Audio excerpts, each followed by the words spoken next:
Waktu berlalu hari demi hari, dan sudah sebulan penuh sejak Xiao Yan memasuki Sungai Doudi. Selama bulan ini, utusan keluarga kerajaan Xuanling juga datang ke Paviliun Fenxiang, dan memberi tahu mereka tentang janjikan ke Paviliun Fenxiang untuk memasuki kolam Kekaisaran Xuanling dari keluarga Kekaisaran Xuanling. Selama Paviliun Dupa siap, Anda dapat pergi ke sana kapan saja. Xiao Yan, Mu Yingying dan Mu Feng semuanya memenuhi syarat untuk memasuki kolam Kaisar Xuanling. Hanya saja Xiao Yan belum keluar dari Sungai Dou di saat ini, jadi butuh beberapa waktu. Sejak 5 orang memasuki Sungai Doudi, 4 orang lainnya juga keluar satu demi satu 10 hari kemudian, tetapi Xiao Yan adalah satu-satunya yang tidak keluar. Dalam hal ini, Zhu Lao dan Mu Suzi juga tidak berdaya, jadi mereka harus menyerah dan menunggu Xiao Yan. Lagi pula, mereka berdua juga memiliki banyak hal untuk ditangani. Menunggu Xiao Yan lagi, tawa hangat tiba-tiba muncul di aula, dan setelah diperiksa lebih dekat, Xiao Yi yang berbicara. Mengikuti tatapannya, orang lain di aula adalah Mu Yingying. Jangan bicara omong kosong, saya hanya ingin datang dan melihat apakah dia keluar. Lagi pula, kami butuh banyak waktu, jika tidak, kami bisa berendam di kolam Kaisar Xuanling. Mu Yingying juga bingung, dan setelah beberapa saat tinggal sebentar, ucapnya setelah berpikir, tapi ini hampir terlalu cepat. Xiao Yi secara alami mengetahui bahwa Mu Yingying diam-diam, jelas apa yang dia katakan dan apa yang dia lakukan jelas berbeda, tetapi Xiao Yi tidak mengeksposnya, dia membiarkan Mu Yingying melakukannya. Kamu bilang, apakah Xiao Yan akan baik-baik saja? Sudah sebulan, Mu Yingying juga sedikit khawatir. Sejak Mu Yingying memasuki Sungai Doudi dan memperoleh peringkat 7 Kaisar Dou, dia secara samar-samar telah menyentuh ambang batas Kaisar Dou Bintang 5, dan hanya sebentar lagi untuk menerobos Kaisar Dou Bintang 5. Mungkin tidak, untuk beberapa alasan khusus, aku bisa merasakan keadaan kakakku. Kakak laki-laki semakin kuat saat ini, dan sudah beberapa hari sejak dia ingin membuat terobosan. Xiao Yi juga berkata perlahan.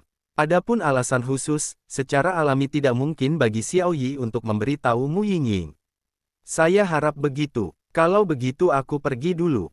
Setelah Mu Yingying selesai berbicara, dia juga berjalan menuju pintu aula utama dengan langkah ringan.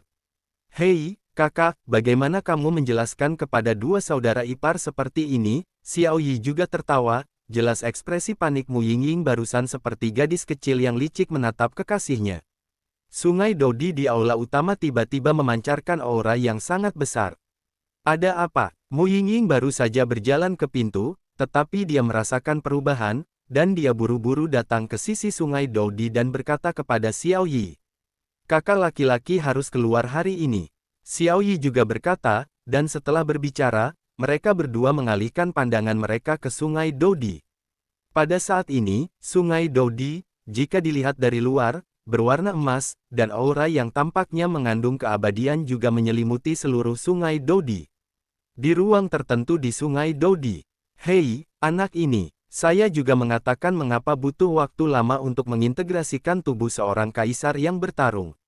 Jadi anak ini punya rencana lain. Kaisar juga berbicara perlahan. Jelas, dengan penglihatannya, dia secara alami tahu bahwa Xiao Yan menghabiskan begitu banyak waktu untuk menyerap tubuh abadi. Pada saat ini, Xiao Yan memancarkan aura, dan bau keabadian meresap ke seluruh tubuhnya, di permukaan tubuhnya, raksasa energi dengan beberapa ratus meter perlahan membungkus Xiao Yan dengan erat. Awalnya, bahkan jika Xiao Yan adalah kaisar petarung peringkat 10. 10 hari sudah cukup jika Xiao Yan bersatu, tapi Xiao Yan memaksanya menjadi 1 bulan. Rahasianya adalah rencana Xiao Yan sendiri. Xiao Yan juga tahu bahwa sejak dia datang ke Xuan Santian, dia selalu bertarung di tingkat yang lebih tinggi. Meskipun kekuatannya meningkat pesat, demi masa depan, mengkonsolidasikan tubuh abadi, semangat juang dalam tubuh bagaimanapun, batas seseorang banyak berkaitan dengan fondasi. Begitu fondasinya terguncang, itu juga akan berdampak besar pada masa depannya. Oleh karena itu, Xiao Yan juga menggunakan waktu menyatukan tubuh abadi ini untuk kultivasinya sendiri. Dalam 1 bulan, Xiao Yan tidak hanya menyatukan tubuh abadinya, tetapi juga menggabungkan ki pertempuran di tubuhnya, yang dapat dikatakan memiliki banyak tujuan. Sudah waktunya, Xiao Yan juga menyeringai, dan kemudian tiba-tiba membuka matanya, aura emas abadi juga muncul. Setelah Xiaoyan membuka matanya, dia juga menemukan tubuh abadi ratusan meter di sekelilingnya, dan langsung mengangguk puas. Cahaya keemasan yang menakutkan terpancar dari tubuh abadi di tubuh Xiaoyan.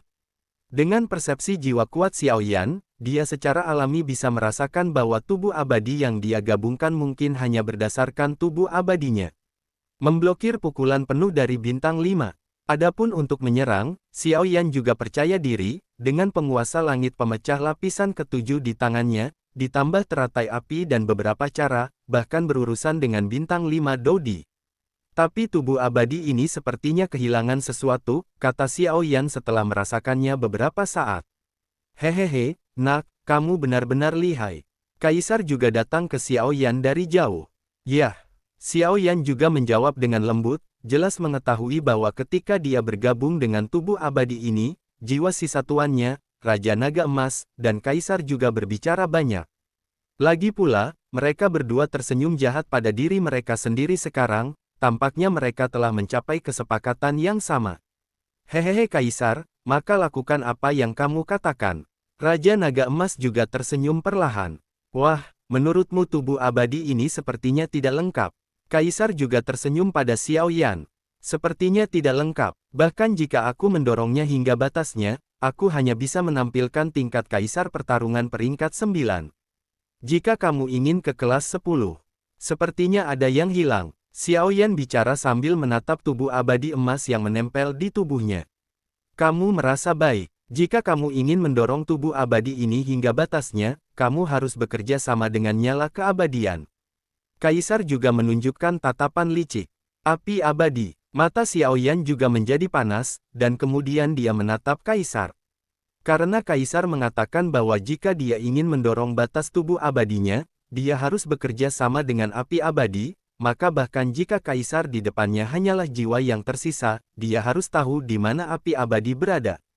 Jika Xiaoyan mendapatkannya, itu akan sangat bermanfaat untuk masa depannya. Senior, aku tidak tahu di mana api abadi ini sekarang. Xiaoyan juga dengan hormat menatap. Masih anak yang cukup cerdas. Kaisar juga sangat puas dengan Xiaoyan. Kepuasan ini bukan hanya karena Xiaoyan memiliki darah keluarga Xiao dan merupakan keturunan dari Xiao Yun, tetapi juga karena karakter langka Xiaoyan ini, yang juga membuat Kaisar ini memutuskan untuk bertaruh. Lagi pula, ketika Xiaoyan menggabungkan tubuh abadi sebelumnya, Kaisar juga banyak bernegosiasi dengan Raja Naga Emas. Melalui percakapan dengan Raja Naga Emas, dia juga belajar banyak hal, jadi menambahkan orang tua Kaisar dan penglihatan. Tentu saja tidak sulit untuk melihat bahwa anak Xiaoyan ini dapat dilihat oleh Raja Naga Emas. Dan tentu saja ia memiliki keunggulan yang sangat istimewa. Aku yakin kamu juga bisa merasakannya. Pada saat ini, saya hanya jiwa yang tersisa. Setelah kejatuhan, karena tekanan terus-menerus dari ras jahat di luar wilayah, saya tidak punya pilihan selain menghidupi tubuh abadi saya di Sungai Dodi. Paviliun Dupa, tetapi tempat di mana saya benar-benar jatuh. Itu tidak ada di sini. Kaisar juga berbicara perlahan. Oh, ketika Xiaoyan mendengar kata-kata itu, dia juga menyingkirkan tubuh abadi yang mengelilingi tubuhnya, dan kemudian mendengarkan dengan penuh minat, dan memfokuskan matanya pada Kaisar. Xiaoyan tahu bahwa Kaisar ini jelas merupakan kekuatan besar.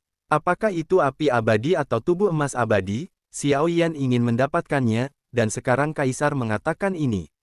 Aku sudah memberitahumu sebelumnya bahwa ketika aku menemukan api abadi, itu berada di benua Tianxing di benua Xifang di benua Dodi, tersenyum. Benua Tianxing melupakan akhir dunia.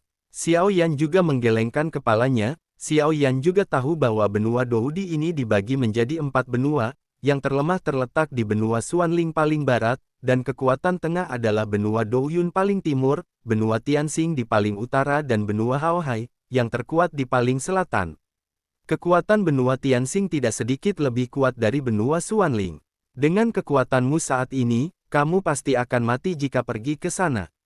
Namun, saya dapat memberitahu Anda dengan jelas bahwa tubuh emas abadi dan nyala api abadi ini memang berada di ujung langit yang terlupakan di benua Tianxing.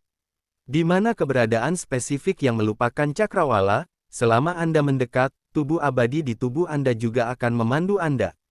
Tapi kamu harus ingat, jika kamu tidak memiliki kekuatan Kaisar Bintang 7 Dou, kamu tidak boleh terlibat. Jika tidak, setelah Kaisar selesai berbicara, dia perlahan menggelengkan kepalanya, seolah-olah dia ingat adegan mengerikan menelan api abadi. Generasi muda tahu, Xiao Yan juga membungkuk kepada Kaisar yang mulai sedikit ilusi di depannya. Hehehe, tidak sia-sia leluhur Xiaomu menyelamatkan hidupku. Jika kamu bertemu senior Xiao Yun di masa depan, katakan saja halo kepadaku. Kaisar juga cukup bebas. Ngomong-ngomong, ada satu hal lagi. Seng Yan adalah musuh bebuyutan paling kuat dari ras jahat di luar wilayah, tetapi ketika ras jahat menyerang 7 alam kita, tampaknya ras jahat ini masih ingin mengumpulkan api suci. Meskipun aku tidak tahu kenapa, tapi ingat, api suci tidak boleh jatuh ke tangan ras jahat asing. Jika api abadi diperoleh oleh ras jahat di luar wilayah di masa depan, ingatlah untuk menghancurkannya dengan cara apapun. Pada akhirnya, suara Kaisar tiba-tiba bergema di ruang misterius. Junior ingat ajaran para senior. Meskipun Xiao Yan tidak tahu mengapa, tetapi apa yang dikatakan Kaisar secara alami memiliki alasannya, dan dia langsung setuju. Ayo pergi, jiwaku yang tersisa juga telah mengambil perlindungan dari tubuh abadi ini.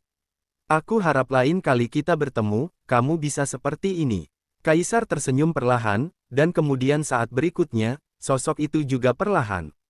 Itu menjadi ilusi, perlahan berubah menjadi pecahan emas, dan perlahan menghilang di aula. Ayo pergi, sudah waktunya untuk keluar. Raja Naga Emas berdiri di samping dari awal hingga akhir, tanpa mengganggu Kaisar ini. Tuan, mungkinkah Kaisar ini dibangkitkan? Xiao Yan juga melihat Kaisar yang telah tersebar menjadi pecahan emas dengan susah payah, dan kemudian berkata, orang kuat ini semuanya jatuh dalam arti sebenarnya. Bahkan keluarga malaikat yang menguasai sihir kebangkitan paling kuat mungkin tidak dapat kembali. Raja Naga Emas juga berkata perlahan, hei, ayo pergi. Xiao Yan juga menghela nafas tak berdaya, lalu perlahan berdiri dan berjalan menuju pintu aula utama. Bum bum bum, Xiao Yan baru saja melangkah keluar dari aula Kaisar, dan aula itu runtuh pada saat berikutnya, dan suasana asli yang agak sederhana dan kuno langsung menjadi reruntuhan. Aula ini juga ada untuk melindungi tubuh abadi. Sekarang tubuh abadi memiliki tuan, itu juga menghilang di ruang ini. Raja Naga Emas juga berkata, dan saat berikutnya Raja Naga Emas juga kembali ke cincin di Xiao tangan Yan.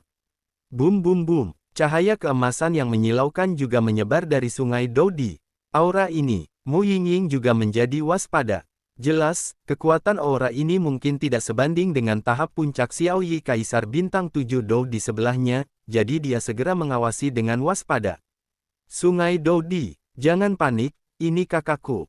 Xiao Yi juga berbicara perlahan, lalu tersenyum perlahan pada sosok emas itu. Kakak, itu keluar, mari kita tunggu. Xiao Yi juga melangkah maju dengan tinju yang mengenai bahu Xiao Yan. Semuanya berjalan dengan baik. Xiao Yan juga berkata kepada Xiao Yi, dan ternyata menemukan bahwa tinju Xiao Yi tidak mengandung kekuatan apapun, itu adalah tabrakan antar saudara. Tidak apa-apa, melihat mereka berdua seperti ini, Mu Yingying cukup bingung, tetapi dia tidak mengajukan pertanyaan lebih lanjut. Apakah kamu sudah mendapatkan tubuh Kaisar Dou peringkat 10? Xiao Yi juga memiliki senyum di pipinya, dan kemudian berkata kepada Xiao Yan yang ada di sampingnya. Untungnya tidak dipermalukan. Xiao Yan pun ikut tertawa, jelas Xiao Yan juga sangat percaya pada Xiao Yi. Ketika Anda memasuki sungai Dodi, kami berempat selesai dalam waktu sekitar 10 hari. Kami semua memperoleh tubuh Kaisar Dou peringkat 6, dan Mu Yingying memperoleh tubuh Kaisar Dou peringkat ke-7. Xiao Yi berkata, Xiao Yan juga tidak terkejut. Untuk mengetahui tubuh Kaisar Dou, biasanya hanya diperoleh oleh murid yang merupakan siswa berpangkat sangat tinggi. Ini cukup untuk menggerakkan seluruh paviliun dupa pembakaran. Dan keluarga kerajaan Xuanling juga mengirim seseorang ke sini. Ketika kamu keluar, kamu dapat melanjutkan. Xiao Yi juga tersenyum. Mendengar ini, Xiao Yan juga tertawa, meskipun dia tidak tahu rahasia apa yang dimiliki kolam Kaisar Xuanling ini, karena bisa dipuji oleh banyak orang, itu tentu saja menarik. Ngomong-ngomong, Xiao Yan, seorang penatua dari Aula Manusia yang memimpin kita sampai saat ini, dia memintamu untuk pergi keluar dan menemukannya. Sepertinya disebut Zutua, Mu Yingying berkata kepada Xiao Yan seolah-olah dia telah mengingat sesuatu. Xiao Yan juga menggelengkan kepalanya, lalu perlahan-lahan melangkah keluar dari aula bersama mereka.